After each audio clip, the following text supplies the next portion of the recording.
may I just set this off? You heard Deontay Wilder sit right there and say, I want Anthony Joshua. The question is, does he really want me? Do you really want Deontay Wilder? I think it's simple. When I've listened to what he's been saying, that there does need to be one champion and one face. And we've both got an opportunity where I have no mandatories, he has no obligations. I'm more than willing to fight Deontay Wilder. I'm very keen to make that fight, but no fantasy contracts, just reality. You know, bringing our worth to the table and bargaining and negotiating what we're worth and making this fight happen. What do you say to Joshua? Hey, baby, now it's time to shut up or put up. You're gonna fight him? Hey, I'm willing and ready, name. I'm back now. A heel Wilder. It's a dangerous Wilder, baby. Will you come back here to fight? I'll come anywhere in the world to fight. Let's just say this right now. Something about this whole Anthony Joshua versus Deontay Wilder situation isn't adding up. Because what you're being shown publicly, oh, that's just the polished version. In the scheme of things, it's a fight that we have to have. We're both in the same generation, the same era. We're both heavyweight champions of the world.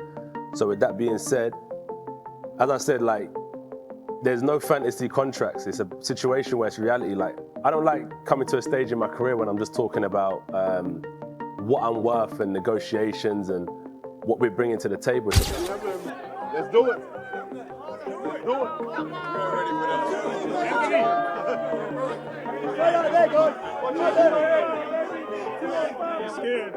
He's scared. Let's do it. What's happening behind the scenes is allegedly way messier, way louder, and honestly, way more personal than anyone expected. And you won't believe how deep this goes. So picture this. How you doing? Great to have you here. Thank you for having me. It's good to see you. You too. Hey, if Wilder wins tonight, do you climb in there and knock him out? Chisora would have done it already. It's a great fight. Wilder, former world champion, and Chisora, who's a veteran for everyone. You've had so much history with Chisora. Wilder and you have been talked about in the same breath for the last almost 10 years. Both of these men may be coming to an end of their career tonight. How does it feel, and what do you think about what both of them have brought to the sport so far? They both contributed massive amounts to the sport. I'm really rooting for Chisora. He was one of my idols, one of the guys I looked up to when I first started.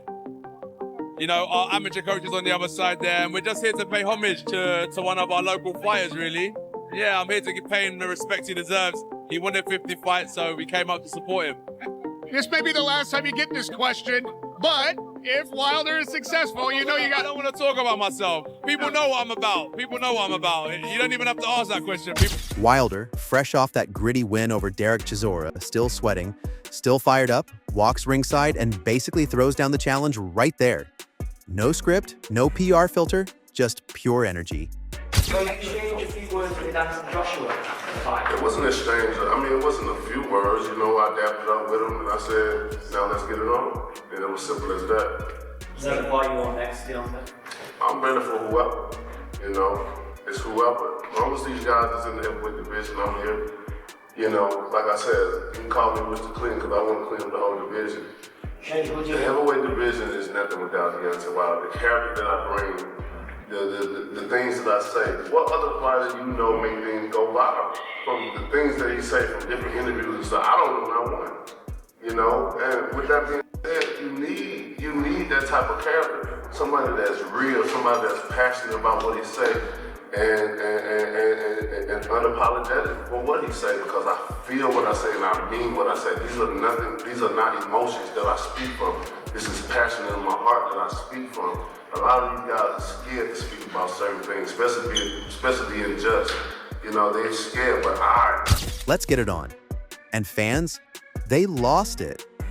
But here's where it gets weird, because instead of jumping straight into hype mode, Joshua responds like a man who's seen something the public hasn't. Season, everyone wants Wilder to win because that's the fight everyone wants to see. So Wilder's got a big right hand, I've got a great left hand.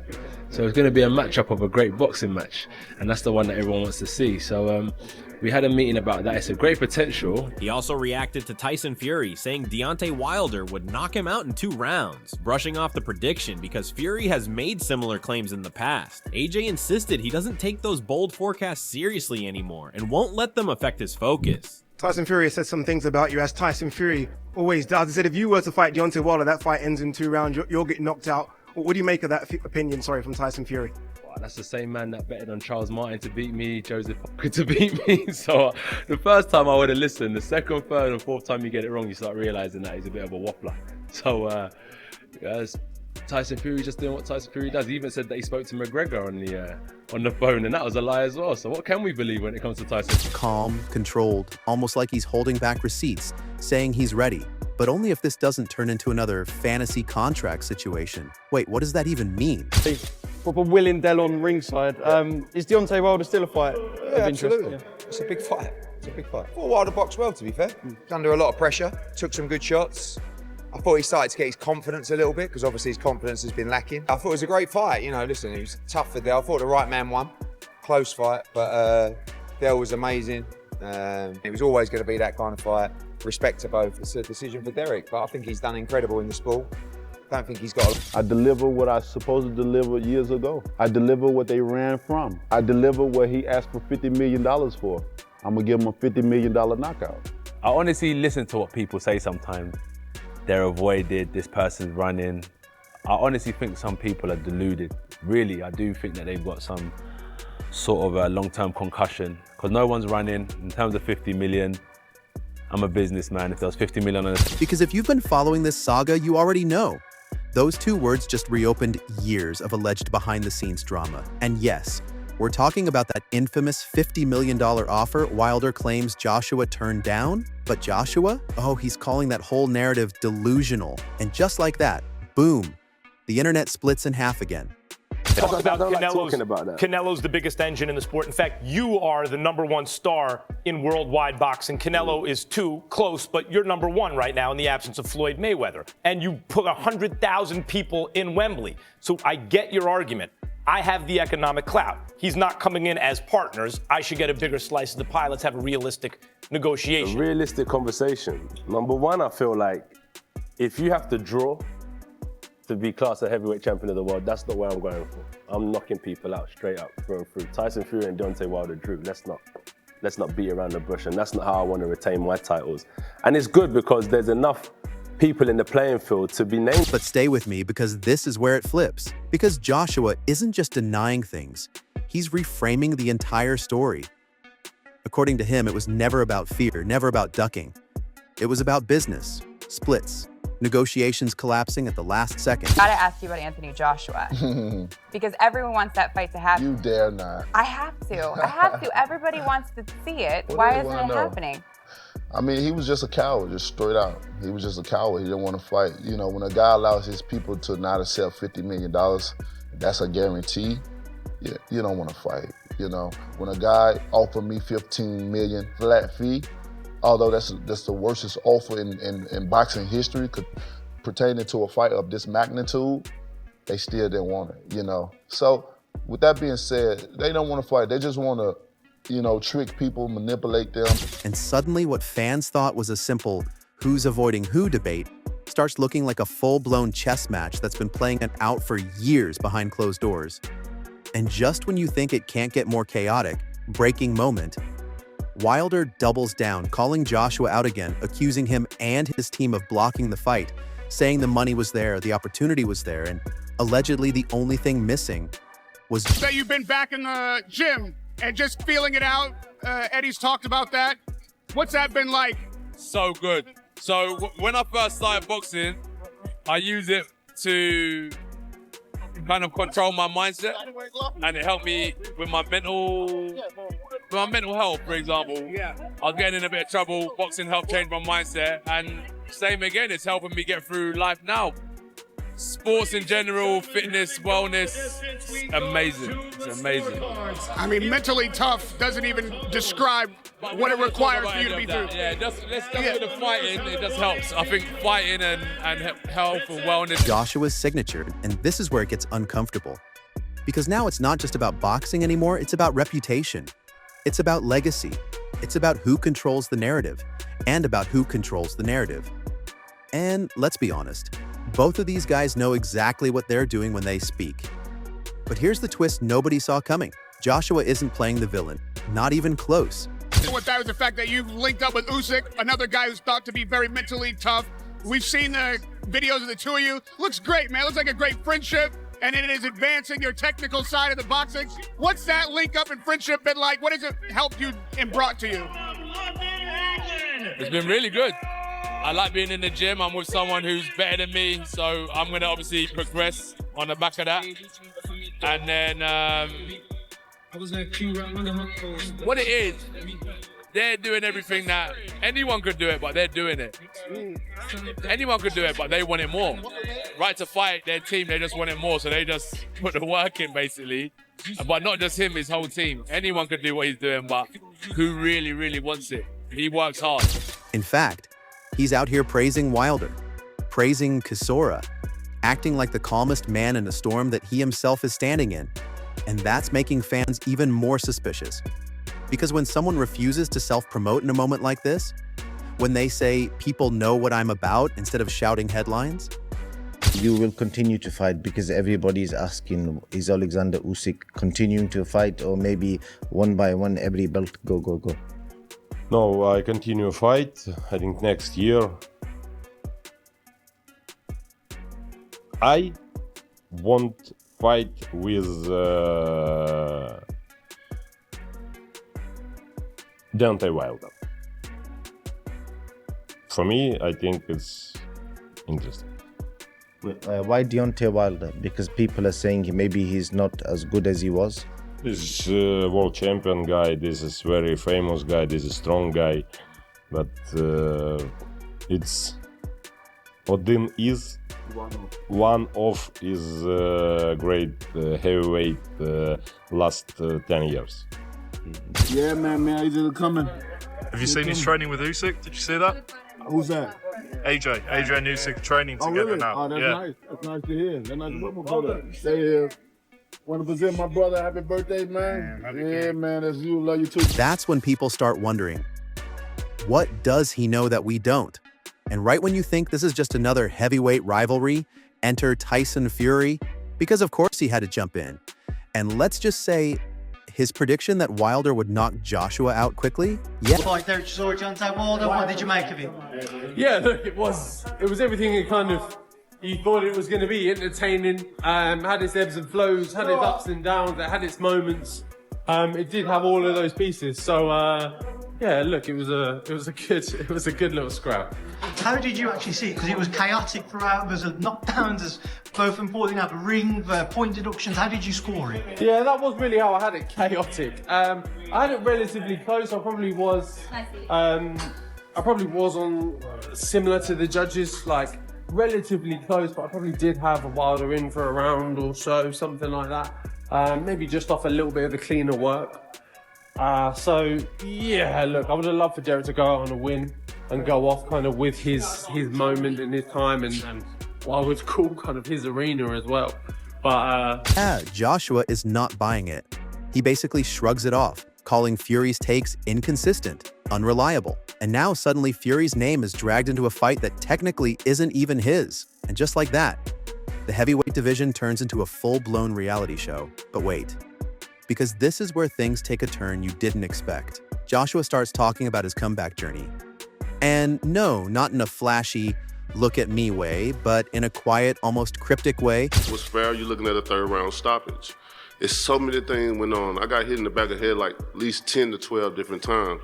And then when I finally want to retaliate and hit back, you point fingers at me, Deontay, don't you? I'm like, man, this man keep hitting me in the back of the head. I'm getting dizzy at times, but I'm bouncing back. I'm getting dizzy, but I'm bouncing back. You know how many fighters got hit in the head and don't wake up tomorrow? That's why I might not even go to sleep tonight, because of the awareness of the awareness of getting hit in the back of the head and you not waking up tomorrow, or something happening, or something forming. I feel good externally, but internally something may be developing inside of me that I can't see right now, because a referee decided to allow something to happen that it shouldn't have happened. That was one of the things the referee asked, do we have questions?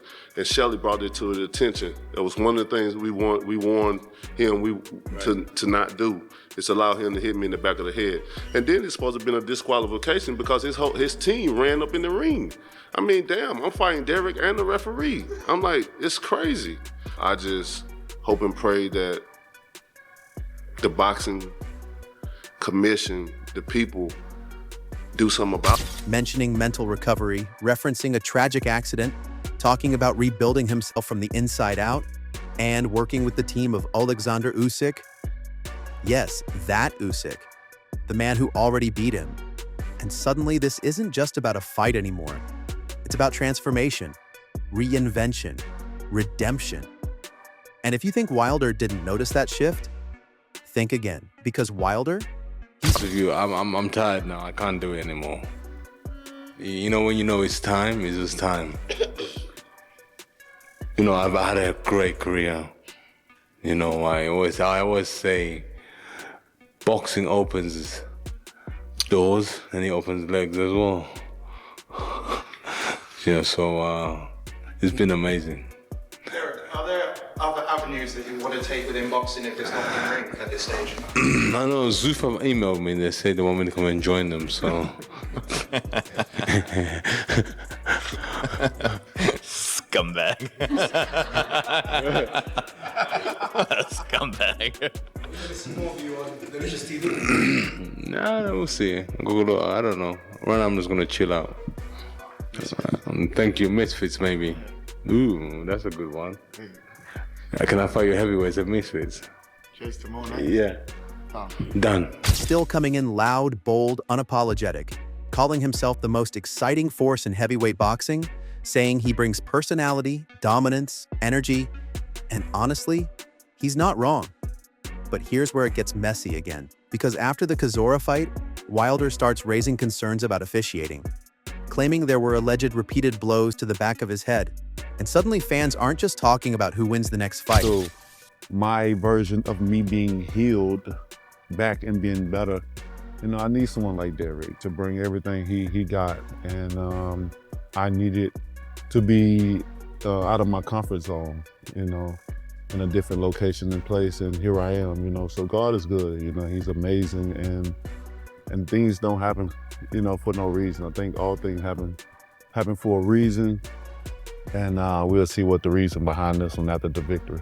Most definitely, you know, I'm here for the long run. The things, like I said, my goal is to unify the division, and I won't stop until I do that. At least that's what my body is telling me at this moment. They're asking questions about fighter safety, about fairness, about what's really going on when the cameras aren't focused on the punches. And while all this chaos is unfolding, Chisora quietly drops a bomb of his own, hinting at retirement, saying he's tired, saying he's done. And just like that, the man who was just in the ring becomes a symbol of something bigger. The cost of staying in the game too long, the reality behind the spectacle. But don't get distracted, because the main story is still building. And here's the part that feels almost too perfect to be real. Joshua says the fight with Wilder is inevitable. Not possible, not maybe, inevitable. And then he paints the picture fans have been dreaming about for years. His left hand, Wilder's right hand.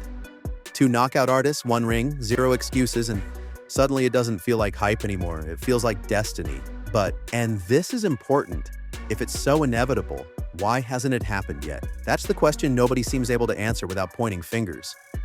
And that's exactly why fans are starting to believe there's a bigger story here. Because every time this fight gets close, it falls apart. Every single time. New negotiations, new disagreements, new headlines, and then silence. So what's really stopping it? Is it money? Is it control? Is it timing? Or is it something nobody wants to say out loud? And just when you think you've got it figured out, boom, another twist. Usyk casually mentions he'd be interested in fighting Wilder too, and now the entire division feels like it's shifting under our feet. Because suddenly it's not just Joshua versus Wilder, it's a three-way power play where every move changes everything, and Wilder, he's not slowing down. He's talking about unifying the division, saying he still feels strong, still feels motivated despite his age, and honestly, that confidence is either incredibly real or incredibly strategic. Because here's the truth nobody's saying directly, but everyone's thinking. Whoever loses this next mega fight, their legacy takes a hit that might not recover. And that's why this situation feels so tense, so calculated, so delayed. Because when the stakes are that high, hesitation starts to look a lot like strategy. And now fans are caught in the middle, watching interviews, decoding statements, analyzing body language like it's a crime documentary, trying to figure out who's telling the truth and who's just telling the better story. And just when you think this whole saga couldn't get any more dramatic, here's the final twist that flips everything. What if this fight has been building exactly like this on purpose? What if all the delays, the disagreements, the fantasy contract accusations, the $50 million drama, the public callouts, what if it's all part of a bigger narrative designed to make the eventual fight the biggest event boxing has seen in years? Because think about it. Every time they clash in the media, the hype doubles. Every time negotiations fail, the demand grows. Every time one calls out the other, fans get louder. So now the real question isn't, will Joshua fight Wilder? It's, were we ever meant to get this fight easily in the first place? Or has this entire saga been one long, perfectly timed buildup hiding in plain sight?